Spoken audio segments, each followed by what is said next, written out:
Hi friends, welcome to my channel. This is సహజ. సాయంత్రం వంశీ శ్రావ్య ఇంటికి వచ్చి ఫ్రెష్ అయ్యి ఎవరి పనిలో వాళ్ళుండగా కాలింగ్ బెల్ మోగింది. తలుపు తీసిన శ్రావ్య ఎదురుగా ఉన్న రాజేష్ని చూసి షాక్ అయింది. సార్, మీరిక్కడా అని అడిగింది శ్రావ్య. లోపలికి రావచ్చా అని అడిగాడు రాజేష్. రండి సార్ అంటూ పక్కకి జరిగింది శ్రావ్య. మళ్ళీ ఏం టెస్ట్ చేస్తాడో ఏమో, నటించే పరిస్థితిలో వంశీ లేడు, నేను లేను అని అనుకుంది శ్రావ్య. రాజేష్ రాగానే వంశీ లేచి నిల్చుని ప్లాస్టిక్ నవ్వుతో hi bro, how are you అని పలకరించాడు.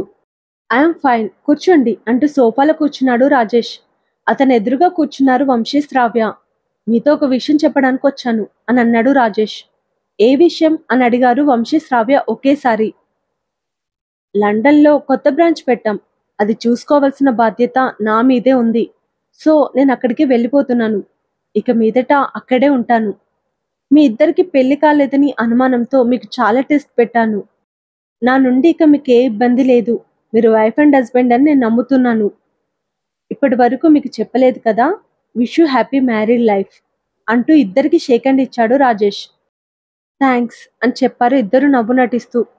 నా తరపున మీకు చిన్న గిఫ్ట్ అంటూ గిఫ్ట్ ప్యాకెట్ని వాళ్ళ ఇద్దరి చేతిలో పెట్టాడు రాజేష్. ఇద్దరు అదే ప్లాస్టిక్ నవ్వుతో థ్యాంక్స్ అని మరోసారి చెప్పారు. ఇక నేను వెళ్తాను అంటూ లేచాడు రాజేష్.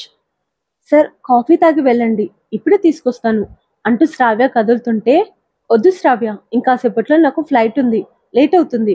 మీరిద్దరూ లైఫ్ లాంగ్ హ్యాపీగా ఉండండి. Once again wish you happy marry life and all the best అని చెప్పి వెళ్ళిపోయాడు రాజేష్. థ్యాంక్ గాడ్, మనసు చంపుకొని నటించాల్సిన అవసరం ఇక లేదు అంటూ నిశ్చింతగా ఊపిరి పీల్చుకున్నాడు వంశీ. శ్రావ్య కళ్ళల్లో నీళ్లు నిండుకున్నాయి. వంశీ తనను విడిచి వెళ్ళిపోతాడన్న ఆలోచననే శ్రావ్య తట్టుకోలేకపోతుంది. ఉదయం వంశీ తన లగేజ్ అంతా ప్యాక్ చేసుకుని బయలుదేరుతుండగా కాలింగ్ బెల్ మోగింది. శ్రావ్య తలుపు తీసేసరికి ఎదురుగా ఆమె అమ్మ, నాన్న, ప్రకాశం, ఉమ్మ ఉన్నారు. వాళ్ళని చూసి శ్రావ్య నిర్ఘాంతపోయింది.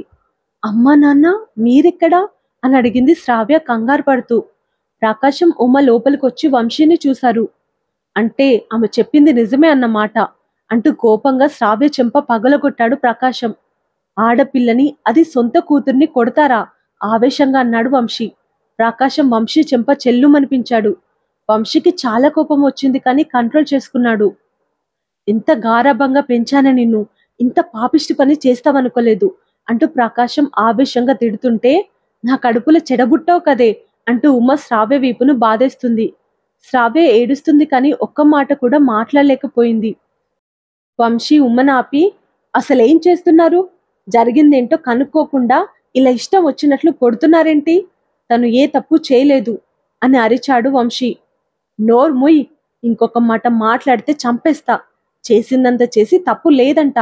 మేం వస్తున్నామని తెలిసి మూట ముల్లే సర్దుకున్నావు కదా, వెళ్ళిపో అని అరిచాడు ప్రకాశం. చూడండి, మీ అమ్మాయి ఏ తప్పు చేయలేదు అన్నాడు వంశీ. అంటే నువ్వు చేసావా? నువ్వే దానిని వల్లో వేసుకున్నావా? స్టాప్ ఇట్ అని అరిచాడు వంశీ. ఏంట్రా నా మీదిగా అరుస్తున్నావు?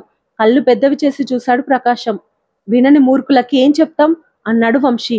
నన్నే మూర్ఖుడంటావా నిన్ను అంటూ ప్రకాశం చేయి చాచి వంశీని కొట్టబోతుంటే అతని చేతిని గట్టిగా పట్టుకున్నాడు వంశీ.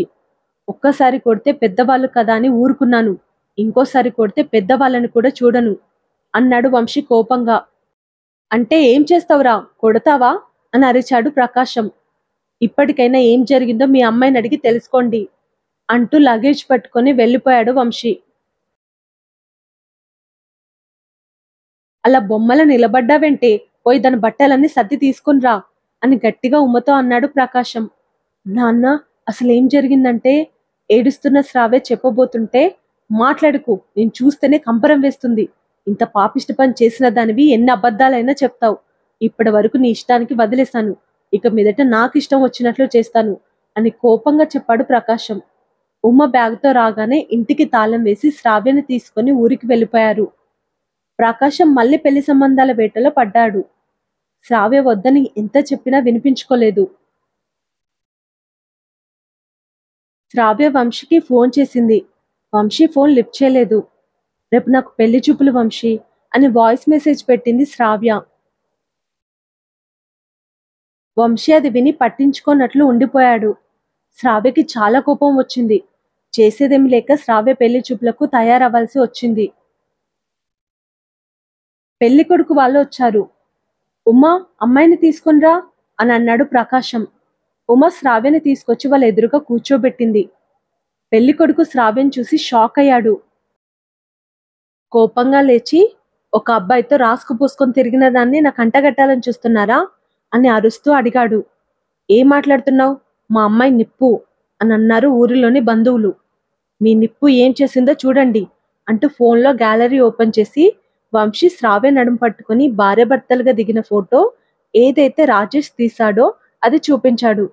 ఆ ఫోటో చూసిన వాళ్ళెవరైనా ఆ అబ్బాయి లవర్ అనో భర్త అనో అనుకుంటారు. అందరికీ నిజం తెలిసిపోవడంతో ప్రకాశం ఉమా నిశ్చేష్లయ్యారు. శ్రావ్య షాక్లో ఉండిపోయింది. ఇప్పటికైనా నమ్ముతారా మీ అమ్మాయి ఎలాంటిదో అన్నాడు పెళ్లి కొడుకు వంకరగా నవ్వుతూ. ఈ ఫోటో నేను చూడకపోయింటే ఇలాంటి దానిని పెళ్లి చేసుకోవాల్సి వచ్చేది. థ్యాంక్ గాడ్ ఐఎమ్ ఎస్కేప్డ్ అన్నాడు పెళ్లి కొడుకు. ఛీ, ఏం పెంపకమండి మీది అని తిట్లు కురిపిస్తూ వెళ్ళిపోయారు పెళ్లివాళ్ళు. నువ్వు ఇలాంటి దానివని అనుకోలేదే తల్లి. సిటీలో పెద్ద ఉద్యోగం చేస్తున్నావని మేమంతా గొప్పగా చెప్పుకుంటే ఇంత నీచమైన పని చేస్తావా? చిచ్చి, మీ అమ్మ నాన్నల పరువు తీసావు కదే దరిద్రబ్దానా. వాళ్ళు నిన్ను నెత్తిన పెట్టుకొని చూసుకున్నందుకు వాళ్ళకు మంచి బహుమతే ఇచ్చావు. నీలాంటి కూతురు నాకుంటే పీక పిసికి చంపేసేవాణ్ణి. తల్లొక్క మాట అని బంధువులంతా వెళ్ళిపోయారు. పరువు పోగొట్టుకుని ప్రాణం లేని మనుషుల్లా అయిపోయారు ప్రకాశం ఉమా. వాళ్ళని అలా చూసి శ్రావ్య భయపడిపోయింది. ఏడుస్తూ వాళ్ళ కాళ్ళ దగ్గరకు వచ్చి కూర్చుంది శ్రావ్య. నేనే తప్పు చేయలేదు నాన్న, నేను మీ కూతుర్ని, నన్ను నమ్మండి. అమ్మా, నువ్వైనా నమ్ము ప్లీజ్ అని ఏడుస్తూ అంది శ్రావ్య. కన్నీళ్లతో ఉన్న వాళ్ళ చూపులు శూన్యాన్నే చూస్తున్నాయి. ఇంట్లో మీరు చూసిన ఆ అబ్బాయి పేరు వంశీ. మేమిద్దరం ఏ తప్పు చేయలేదు నాన్న, నిజమేంటంటే అని శ్రావ్య చెప్పబోయింది. నోరు తెరిచావో చంపేస్తా అని అరిచి ప్రకాశం వెళ్ళిపోతుంటే వంశీ నా అద్దె మొగుడు అని గట్టిగా అరిచి చెప్పింది శ్రావ్య. ప్రకాశం అడుగులు ఆగిపోయాయి. అద్దె మొగుడంటే ఏ మాట్లాడుతున్నావే గట్టిగా అరిచింది ఉమా. వంశీకి కొంత డబ్బిచ్చి నాకు అద్దె మొగుడుగా తెచ్చుకున్నాను అని శ్రావ్య నుండి ఆ మాట రాగానే శ్రావ్య 2 చెంపలు పగలగొట్టాడు ప్రకాశం. నీచమైన పని చేసి ఎంత ధైర్యంగా చెప్తుందో చూడవే నీ కూతురు అని ఆవేశంగా అన్నాడు ప్రకాశం. ఇది విన్నాక ఇంకా నా గుండె ఎందుకు ఆగిపోలేదు భగవంతుడా అని ప్రకాశం విలపిస్తుంటే నేను చెప్పేది పూర్తిగా వినండి అని అరిచింది శ్రావ్య. ఇద్దరు శ్రావ్య వైపు చూశారు. నాకు వంశీకి ఏ సంబంధం లేదు నాన్న. ఒకే ఇంట్లో ఉన్న మేం వేరుగా ఉండేవాళ్ళం. ఒక అమ్మాయితో ఫ్లాట్ని ఎలా షేర్ చేసుకుంటానో అలాగే వంశీతోనూ షేర్ చేసుకున్నాను. అంతే, నన్ను నమ్మండి ప్లీజ్ అని ప్రాధేయపడింది శ్రావ్య. అతని అద్దె మొగుడుగా తెచ్చుకున్న దరిద్రపు కొట్టు పని ఎందుకు చేశావు అని అడిగింది ఉమా ఆవేదనగా. మా బాస్ రాజేష్ నాకు ప్రపోజ్ చేశాడమ్మా. అతను రోజుకో అమ్మాయితో తిరుగుతాడు. నాకు అతనంటే అస్సలు ఇష్టం లేదు. ఆ విషయం నేను అతనికి చెప్పినా వినడు. నిన్ను కాదన్నా నా వెంట పడుతూనే ఉంటాడు. నన్ను పెళ్లి చేసుకునే వరకు వదిలిపెట్టాడు. అతని క్యారెక్టరే అంతా. అతను ఏదైనా కావాలనుకుంటే ఎలా అయినా దక్కించుకుంటాడు. అందుకే నాకు చాలా భయం వేసింది నాన్న. అతని నుండి ఎలా తప్పించుకోవాలో అస్సలు అర్థం కాలేదు. అప్పుడు కవిత నాకు పెళ్ళైందని అబద్ధం చెప్పమంది. నాకు పెళ్ళైందని తెలిస్తే నన్ను వదిలేస్తాడనుకున్నాను. కానీ నా భర్తను చూడాలన్నాడు. కవిత తన ఫ్రెండ్ వంశీని నాకు భర్తగా నటించడానికి ఒప్పించింది. వంశీని నా భర్తగా రాజేష్కి పరిచయం చేస్తే ప్రాబ్లం సాల్వ్ అవుతుంది అనుకున్నాను. కానీ రాజేష్ నా ఫ్లాట్కి వచ్చి చెక్ చేస్తానని చెప్పాడు. తప్పించుకునే దారి లేక వంశీకి నెలకి డబ్బులు ఇస్తానని చెప్పి ఒప్పించాను. అతను ఒప్పుకున్నాడు. అందుకే మేము ఒకే ఇంట్లో ఉంటున్నాం. నిన్న రాజేష్ లండన్కి వెళ్ళిపోయాడు. మా డ్రామా ముగిసిపోయింది. అందుకే వంశీ ఇంటిని వదిలి వెళ్ళిపోతుంటే మీరు వచ్చారు. నాకు పెళ్ళైందన్న అబద్ధం చెప్పడం వల్లే ఇదంతా చేయాల్సి వచ్చింది నాన్న. అంతేకాని నేనే తప్పు చేయలేదు. దయచేసి నన్ను నమ్మండి అని ఏడుస్తూ ప్రకాశం కాళ్ళ మీద పడింది శ్రావ్య.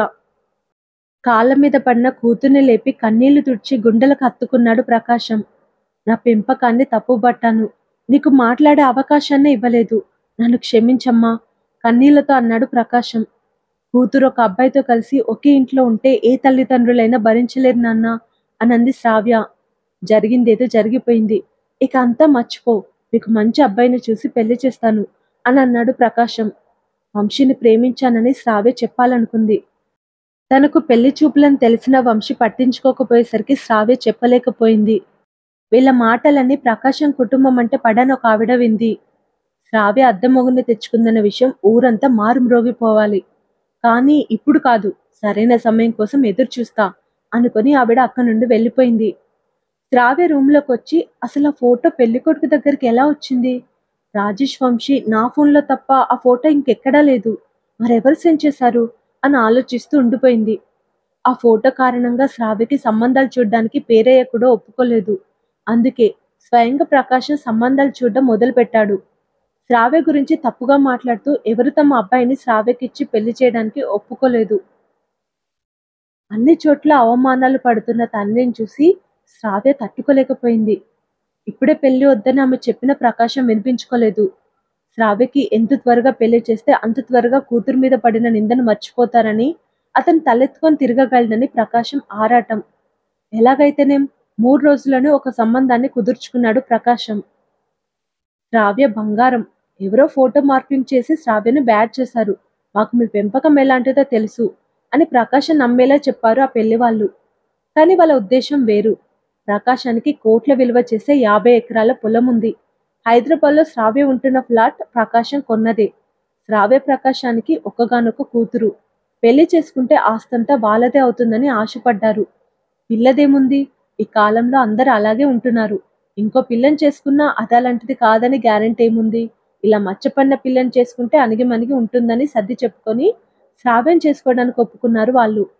ప్రకాశం పట్టారని సంతోషంతో స్వీట్స్ తీసుకొని ఇంటికొచ్చి పెళ్లి కుదిరిందని చెప్పాడు. అది విని శ్రావ్య షాక్ అయింది. పెళ్లి చూపులు ఎప్పుడండి అని అడిగింది ఉమా. పెళ్లి చూపులు లేవు, డైరెక్ట్ ఎంగేజ్మెంట్. ఆ మాట విన్నాక శ్రావ్య గుండె కలుపుకోమంది. డైరెక్ట్ ఎంగేజ్మెంట్ ఏంటండి? అమ్మాయి అబ్బాయి ఒకరినొకరు చూసుకోనే లేదు అంది ఉమా. వాళ్ళు మన బంధువులే. ఫంక్షన్లో చాలాసార్లు వాళ్ళు శ్రావ్యం చూశారంట అని చెప్పాడు ప్రకాశం.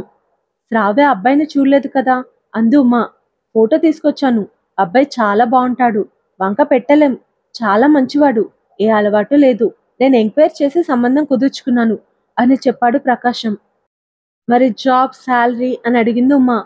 Software job. మన శ్రావ్యకు వస్తున్నంత శాలరీ అబ్బాయికి వస్తుంది. నెలకి 2 లక్షలు. అన్నిట్లో ఇద్దరు సమానమే. జీవితాంతం సంతోషంగా ఉంటారు అని చెప్పాడు ప్రకాశం. ఉమా సంతోషపడింది. శ్రావ్యకి దుఃఖం పొంగుకొస్తుంది.